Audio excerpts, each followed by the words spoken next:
Oh, my lord, you wouldn't believe it. Oh, yes, I would. I would suck his dick.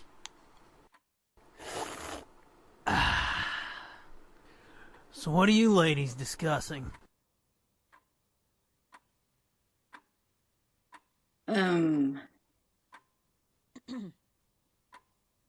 Books?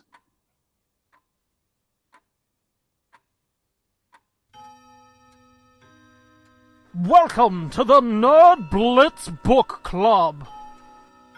Pull up a seat and pull down your pants. Listen to us read and go on rants.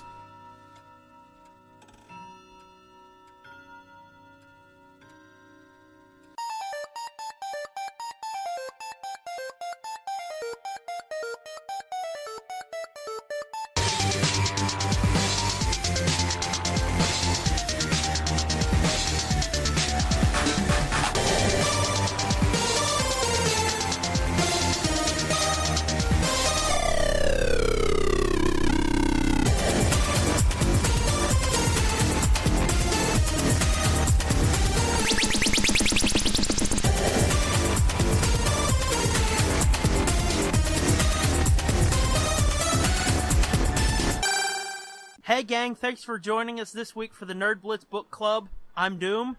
And I'm Fitz. And this is gonna be a fucking long one, because a lot of shit happened this week. A couple of pretty dense chapters in here. Oh, fuck yeah. Well, relative to what we've gone through so far. Oh, hell yeah, because that one was well over 10 pages, and there was a lot of shit happening. Yeah, that one actually had like sub-chapter divisions in it. Yeah, which, I mean, almost all of them so far have, but not like this. Yeah. This was 12 pages long, was Chapter 8, which is our second chapter of this episode. And just so everybody's up to speed, we're reading Star Wars Dark Disciple by Christie Golden, Chapter 7 and 8 this time. Right, and last time we left off with Voss and Ventress had tracked their bounty, had gotten away from them a couple times, and they finally escaped. And Voss was able to use his special force powers to touch a piece of armor that Moragi was wearing. Basically, psychically figured out his location, and they went there to kick his door in, and that's where Chapter 6 ended. Chapter 7, the doors open, and they storm in and kind of find something they weren't expecting to find, which is Moragi defending his little adopted family, the Rhodian female and the little baby. Which, I mean, that whole scene of him trying to protect his family and shit, that was a little heartbreaking, wasn't it? A little bit, yeah. Yeah, especially since they're like, it's not even his biological family. It's like, it's obviously not his kid because it's a full-blooded Rhodian. So it's obviously not his kid anyway, but he's basically begging them to not hurt the mother and the baby. And just like, cut me some slack. Come on, I got a family. And yeah, basically his crime was like stealing from criminals. Yeah, stealing from criminals to help his fucking poor family. Yeah, so the criminals put a bounty on this guy's head. And Voss is like, well, I'm a Jedi, I should be helping him, but fuck, I can't blow my cover. Yeah, I thought that was a pretty interesting situation to put him in, like a moral quandary. He can't not do it and blow his cover, but at the same time, it's goes pretty much against everything he's taught and believes and knows. Yeah, and it really reminds you of, like, you hear cops, like, even, like, FBI fuckers, like, they have to go undercover in a cartel or something. Mm-hmm. And I guess this is really on my mind because I saw Bryan Cranston this week talking about his new movie. Mm-hmm. And it's like, he went undercover in this drug gang, and he had to launder money and shit for this drug gang, and he knew it was wrong, but he didn't want to blow his cover because it was like one of the biggest drug gangs at the time in like the 70s. Like he would go do all this shit for this drug cartel, and then he'd go home to his family. Yeah. And he felt like it was two different lives, and it's like, yeah, that kind of seems like what this is. Right, and at some point you start to think like, am I the good guy? Uh-huh. It really brings to the forefront that, intergalactic cop thing that they always talk about with the Jedi, which you don't always see, because, I mean, they're generally just kind of peacekeepers, but you don't see them playing the cop role like a Green Lantern. Yeah, they're more like negotiators and representatives, and they're more like officials, not really like, yeah, like he's straight up like Serpico. That's his job. Yeah, totally. So yeah, that was pretty interesting to see. And let's see what happened after that. Well, he punches Voss and then knocks his ass down and then jumps out the window and runs away again. So they lost him again. Yeah. So it's like, fuck, guys, you guys are not real good at this, are you? And right before he runs, his fucking Rhodian wife, she tells him, run, just run. And that's when he fucking leaps out the window. And I think it was Ventress ran out after him, right? Yeah, she took off after him, and he stole a speeder and was getting away. And then Voss stole a speeder and picked her up, and they chased him down. Thankfully, this chase only lasted like a page. Yeah, I see that now. After like 2 chapters of them chasing this fucking guy, and he gets away again. At least they didn't spend a whole another 3 chapters trying to track him down again. Yeah, but I mean, even though we've followed this for 2 chapters, it's not like it was like, come on, catch him, let's get this over with. Right. You know? Yeah. It has been interesting. Yeah, and I'm not saying it didn't feel like it drug on that long, but the constant, I got you, now you got away. Nope, we got you again. Nope, you got away again. It was like, fucking put some handcuffs on him or something. Jesus.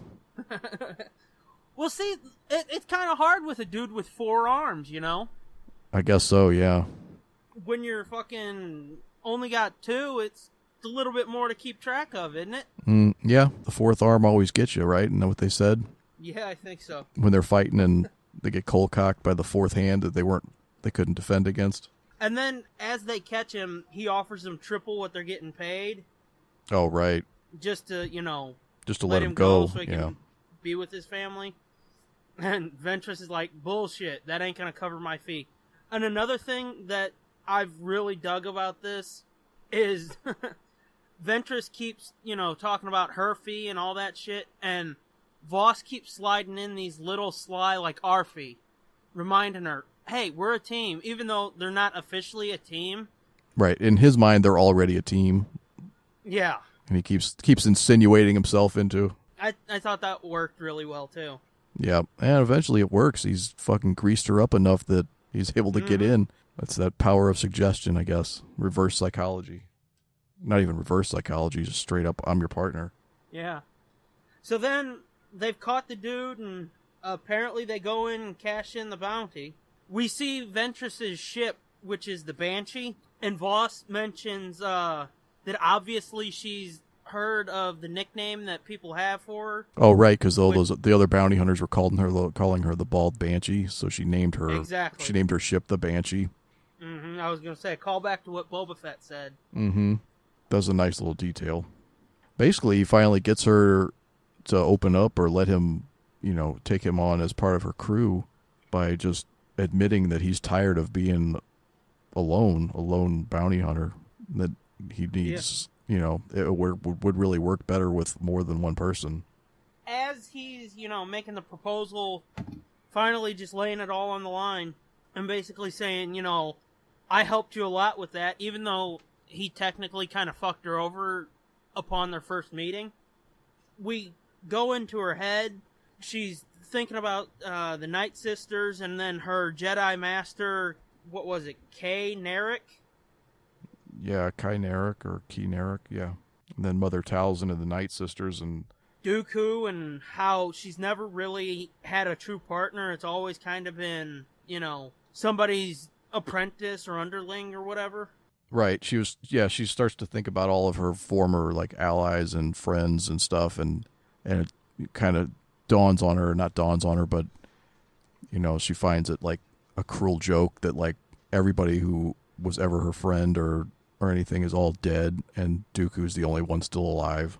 And it's a good way to get across her history, which, as we've seen from the series, she has a lot of history. Yeah, they did a good job of getting that all into like basically one paragraph. Yeah, I'm looking at it here, and it's like one small paragraph, a big paragraph, and that's about it. And I was like, God damn, they fucking sold that she's been through some shit real quick. I dug that. It's hard to get that shit across, as we've seen with, you know, the comics we've read. It's hard to get that shit across in such a small amount of time and make it actually work, but I guess, it's easier in prose than it is like a comic. Yeah, they even talk about the Clone Wars episode where she was on a crew with Boba Fett and Dengar and that other chick. Basically, you know what that episode reminded me of? That episode of Firefly, the train job. Oh yeah, where they go to all that trouble to steal this shit, and it ends up being they stole medicine. Yeah, that episode of Clone Wars kind of reminded me of that. Yeah, because, it did. There's this big fucking, we've got to take care of this, and then it turns out to be something totally different where it's like, wait, I didn't want to be involved in this type of shit. Right. Yeah, because in that episode they didn't know it was they had to deliver this box or steal this crate or something, and it turned out it had that girl inside of it. Yeah. Wasn't it that they were supposed to be protecting it or something? That could be. I forget. I don't remember. We'll read it again when we get to that chapter, because they do talk about it again. I mean, I should have watched those episodes again, but hey, at least I watched Voss's episode of the Clone Wars this week. Yeah. He seems a little bit different in this. In the Slightly. book? Yeah, because he's way more quippy in here. Yeah, well, I didn't think he was even in that episode that for very, very long at all, was he? No, he was. I mean, him and Obi-Wan, their mission is important to the episode, but it's not like every scene is with him, because they focus a lot on Zero, and it's more of a showcase for Sice Noodles than it is for Voss. Because that was her big fucking reveal is, oh shit, she's not just a lounge singer, is she? And yeah, she's a bad lady. Holy shit, that was awesome, wasn't it? You never thought you'd want or need any more details about fucking Sice Noodles, did you? I could have done without her voice. Her voice was a little annoying, but yeah, You didn't think the Betty Boop voice fit her? Not really. I thought it worked. I guess it was okay, but I mean, it is annoying, but I thought it fit her. Yeah, I mean, it did fit the theme of like a gangster and his, girlfriend or whatever. It did fit that. I mean, I'm sure that's why they made her that way. And I mean, who doesn't like Zero? Speaking of another voice that doesn't necessarily fit the body. I know, but I mean, come on. That is fucking funny, isn't it? It's weird. It was funny that, like, he's got a girlfriend. Yeah. And meanwhile, he sounds like a... Painted yourself into a corner with that one, didn't you? Oh, man. Yep. We'll just leave it. Yeah. But I've been thinking about that, and it's like, oh, I want to do that voice sometime. So that just gave me the excuse to do it. So well, there you go. Yeah. But anywho, we end chapter 7 with they basically work out that, oh shit, they're going to do this and become partners. And Ventress is like, you need a lot of training before you can be my partner. So, which happens in the next chapter, and holy shit, that was good, wasn't it? Yeah. But real quick about chapter 7, I just wanted to mention this. This whole fucking, it's finally the flirting that he does. It's not, kind of creepy, because I kind of felt it was a little bit creepy in the previous chapters. Yeah, it's a little stalkerish. Yeah. And this time it made me giggle. I giggled. In the last chapter where he's fucking staring at her ass or whatever? Oh no, that was this, wasn't it? Yeah, okay, yeah. Yeah, she's climbing up the ramp into the ship and he's eyeing her butt. Yeah, that's it. I thought that was funny because she tells him, that won't be happening. I don't mix business with pleasure. And he tells her, you don't know what you're missing. That was fucking funny as shit. I'm telling you, before this book's over, he's going to stick it in. Oh, no shit. I know that's happening. Maybe not as graphically as I just described it, but... Oh, yeah, I'm sure Golden's not going to be like, and then he parted it and fucking pushed in. Oh, yeah, high five, bro! I'm sure it'll be handled a lot better than that. Snap hiss. What was that? Nothing. Oh, god damn it. Fucking stupid headphones. Ugh. He says you don't know what you're missing, and she says, then I'll have to remain happily ignorant. and you'll remain alive. For now, anyway, if you're going to get half the pay, you'll have to do twice the work, and we'll need to line up you'll have to do half the work, and we'll have to line up twice as many jobs. And that's when he fucking says, okay, partner. And she smiles a little, or tries to hide a smile. Ooh! Oh my. Wrong franchise, fucker. Oh, sorry. So that leads us into Chapter 8, where, as you said, she tells him he needs more training, and we get this really fucking cool peek into his mind as she's putting him through his paces. It's like a Rocky montage almost. Yeah, of them training. Yeah. It's a good peek into his mind, though, because you see he's trying to restrain himself from using the Force, because as we said before, he can't really tell her that, so she doesn't know that he's a Jedi and that he's trying to fucking con her into helping him kill Dooku. Right, so he's got to do everything the old-fashioned way. Uh-huh. Like all the grueling exercise and push-ups and hand-to-hand combat training that she's trying to give him and stuff. He's got to not let on that he could easily kick the shit out of her. Uh-huh. And he has to do it with no Force assistance. And he keeps telling himself that. He keeps reminding himself, this would be so much easier if I could use the Force, but she's right here. I can't do that. Yeah, and she keeps making it worse. He's doing those upside down or handstand presses or whatever, and she comes up and is leaning on his legs and stuff and putting added weight on him. And then trying to have a conversation with him while he's about to die because he can't hold her up anymore. Yeah. I thought that was pretty fun. It was pretty fun to put him through that and that he can't cheat and use the Force. And it is, like you said, it's a real fucking Rocky montage moment. And I wasn't going to say it, and then you said Rocky, but I did. I heard dun dun dun dun dun dun dun dun dun in my head while I was reading that. Mm-hmm. But I was going to try to avoid saying that because, that's fucking lame, but yeah. It's true. I'm trying to find the spot where he could have got out of it. Oh, she tells him, if you can knock me out, oh yeah, it'll be over. Yeah, at the very start of the chapter, he's he doesn't believe that she's really going to make him go through all this bullshit, and she tells him, okay, well, let's go down in the cargo hold and we'll fight, and if you knock me out, then you can skip all the training I'm talking about. So yeah, and he's like, well, I don't like hitting a woman, and she tells him, then every woman you fight's going to win. Yeah, so they end up going toe-to-toe for a little while in the sparring session. And he gets to the point where he's like, should I fucking do it? Should I knock her on her ass? And he realizes, it'd be too fucking easy, so he just lets her get the win. Well, yeah, it would be too easy, and it would blow his cover. It would blow his cover, yeah. She wouldn't trust him anymore after that. If suddenly he ended up being way stronger and way better fighter than what she thought. Yeah. That would seem kind of odd. And right here in the training, he talks about how brutal she is, and he'd always wondered how both Kenobi and Anakin weren't able to take her out, and now he understands it from all the training she's done.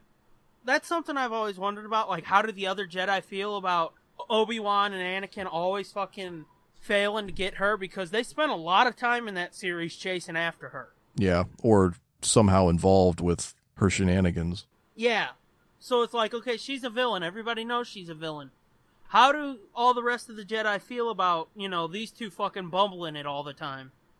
And we get right here, see that, they've always wondered about it, but now he understands why. And then, after the training, it talks a bit about some of the jobs that they had. Yeah, then you get a bounty hunting montage. Yeah. Yeah, it kind of feels like we're getting close to an episode break, but I've read this and it's I don't see a clear end point for one episode and a clear start point for another one. Yeah, me neither. But it feels like it's close. And I think I told you in previous weeks that I read one review of this that said it's painfully obvious where the episode breaks are. I don't feel that at all. I haven't really felt it yet either. I think it was more than one review. Quite a few people were saying it was, clear where they were, and it's like, I don't think so, man. But anyways, it says here that in this bounty hunting montage that a couple times, or at least once, he'd come close to blowing his cover because they were back on Coruscant on 1313, level 1313, and they got ambushed. They got swarmed by a fucking shit ton of fuckers in a shadowy corner. Somebody pulled a blaster and was about to shoot her, and he kind of stopped him.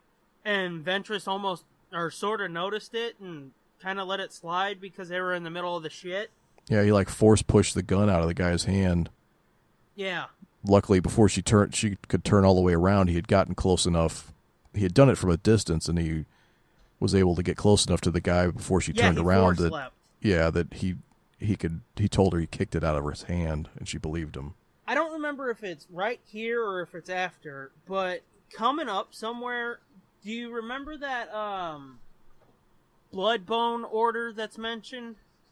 Yeah, it's right here. It's right here. It's the next, right after those bounty montages. He's doing some more training, and she comes in and tells him about another job they have lined up. Yeah, and it's with them. Those fuckers there. You remember how I told you the paperback edition, which is what I have, has a short story in the back by Christie Golden? Yeah. That's where they come into play. I haven't read that yet, but I think I'll read that for next week. Oh, really? Or, yeah, I think I guess I'll read it for the week after next. But yeah, they come into play there, and I kind of I should have read it this week, but I just ran out of time. And those are the pirates, right, that they're going to work with? That, I think so. Lassa Rame is in charge of these pirates, the Bloodbone Order. Yeah. But yeah, there's a little short story in the back where they come into play again of my edition. And like I said, I meant to read it this week, but I kind of ran out of time. But if I remember right, because before I got this book, I actually started reading part of that story in the grocery store. If I remember right, I think Hondo's in that. Oh, really? Yeah, and I would be down to see how Christie Golden handles Hondo. But anywho, that's a tale for next week or the week after. Mm-hmm. But I just wanted to let you know that that's not just some random bullshit thrown in there. Oh, okay. There I assumed it was a little something. bit of more story. Yeah, I assumed it was some kind of made-up bullshit for this book. Yeah, there is at least a little bit, because I'm trying to look real quick, but I don't think that story's, more than 20 pages. No, it looks like it's about 15 pages, but I'm sure it would add a little bit of flavor to that reference. But anywho, back on track. Where are we at now? Oh, we get to hear Ventress talk a bit about her past with the Bloodbone Order, which, I mean, come on, that's a fucking mouthful, ain't it? Bloodbone Order. Yeah. Despite the fucking dirty sound to it, there's a lot going on there. Bloodbone. Ventress talks a bit about a bounty she lined up with her, and we don't really get to see that hunt. Yeah, they just kind of talk about they're going to go after this. It's like the first mate of this pirate captain who deserted and stole a bunch of money, right? I think that's it.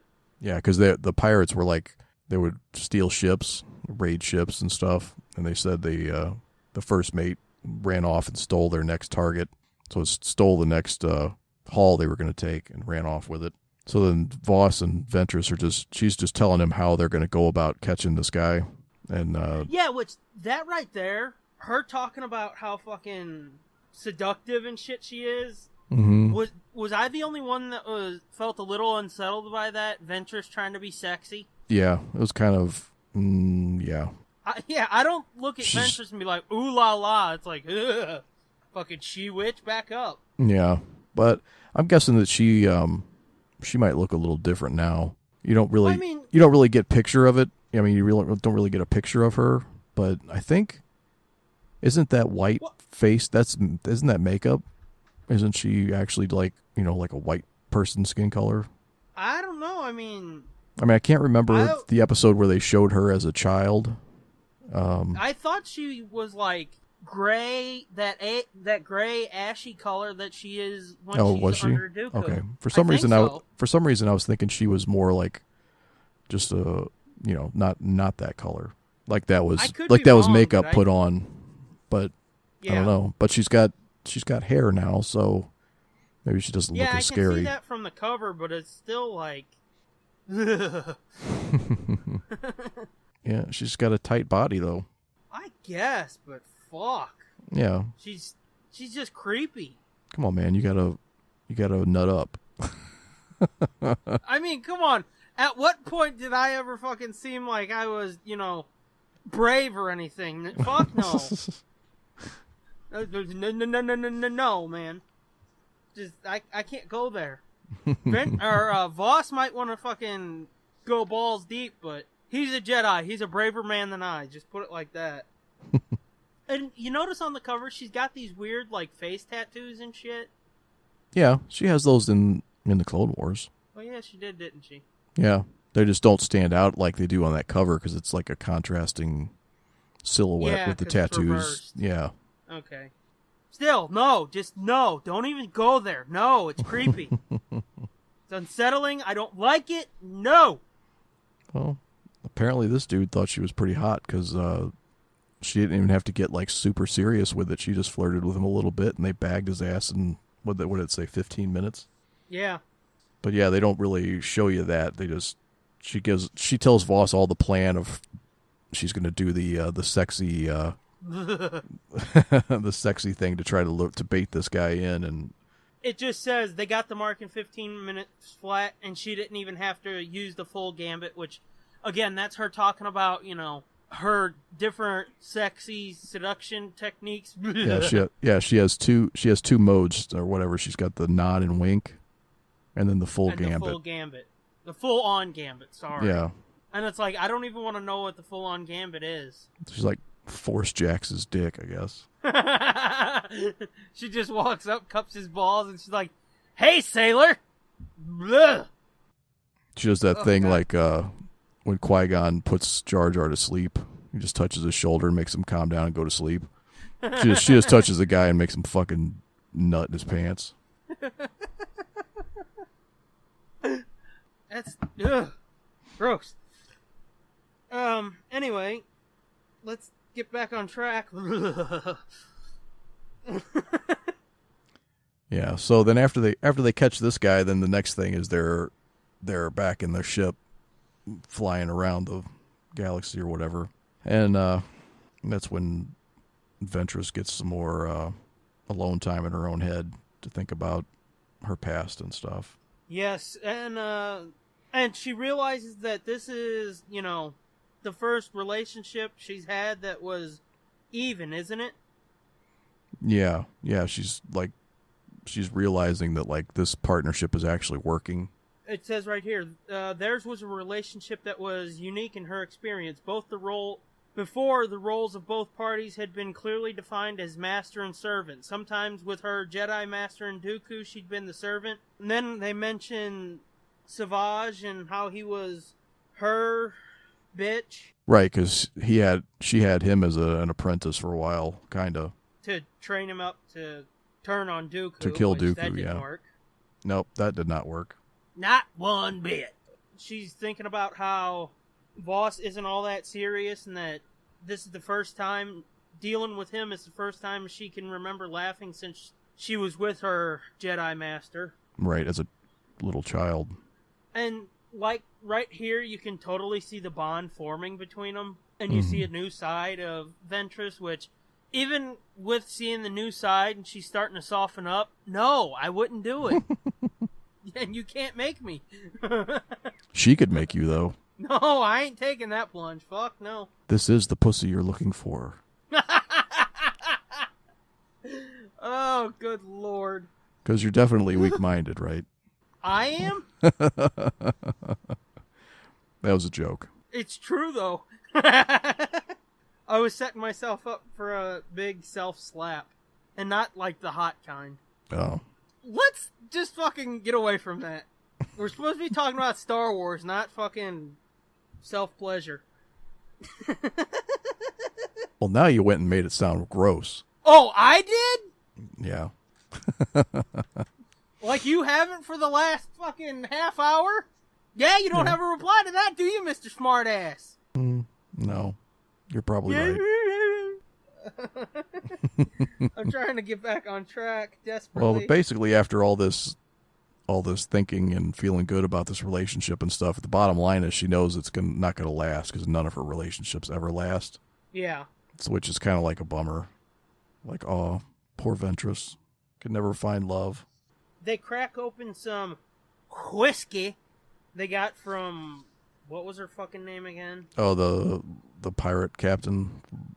Yeah. Lana Rain or Lassa Rain or some shit like that. Lassa Rain. Yeah. Lassa Rain. Yeah. They crack that open. They have a little fucking heart-to-heart. Yeah, and they get rip-roaring drunk. Well, Voss acts like he does.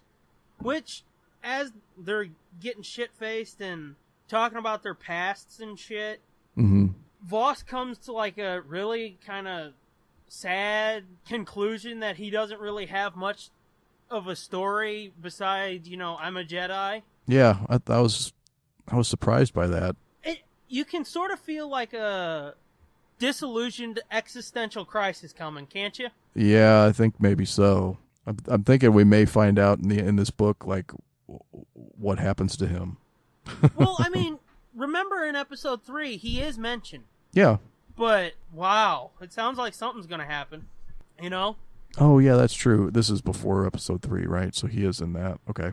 Yeah. For a minute, I thought maybe he was gonna have like a crisis and just split. Oh, wouldn't that be fucked up if he, was one of the fallen Jedi? Mm-hmm. We know he's not, but... Yeah. Or I should say the Jedi who walked, lost, because the isn't there lost like Jedi. 20? Okay, yeah, lost, Yeah. whatever. Because isn't there like 20 that walked away, and Dooku's one of them? Mm-hmm. Dooku was like the most recent. Of course, no, actually, I guess the most recent would be Krell. I wonder if they made a statue for him. Yeah. That would be interesting to see if, it's in there anywhere, if they've got him somewhere in the temple. My guess is probably not. They probably didn't bother doing that in the middle of the war. Yeah. And once the war was over, there was no Jedi left, so...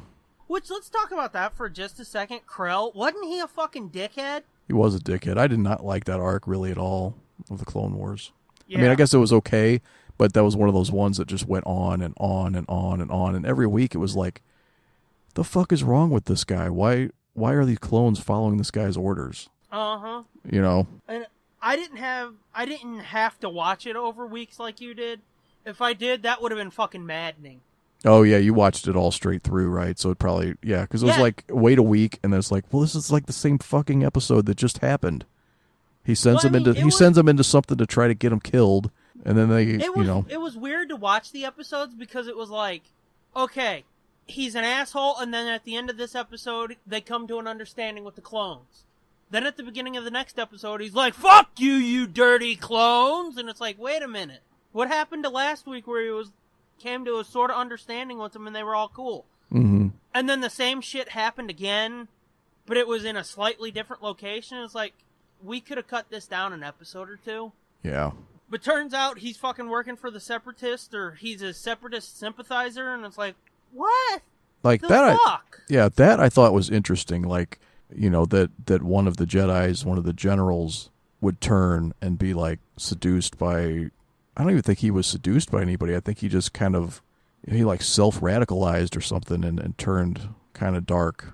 I mean, it was interesting, but after the fucking wheel spinning of the previous, what was it, like a 4 or 5 episode arc? Right, and by like the second episode, you're like, this guy's a fucking dark Jedi.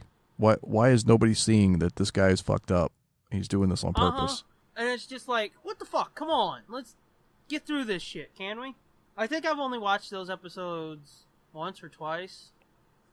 There's other episodes that I've gone through again from 3 forward. There's episodes I've gone through 4 or 5 times, but not those. It's just it's pretty repetitive. Good. Yeah.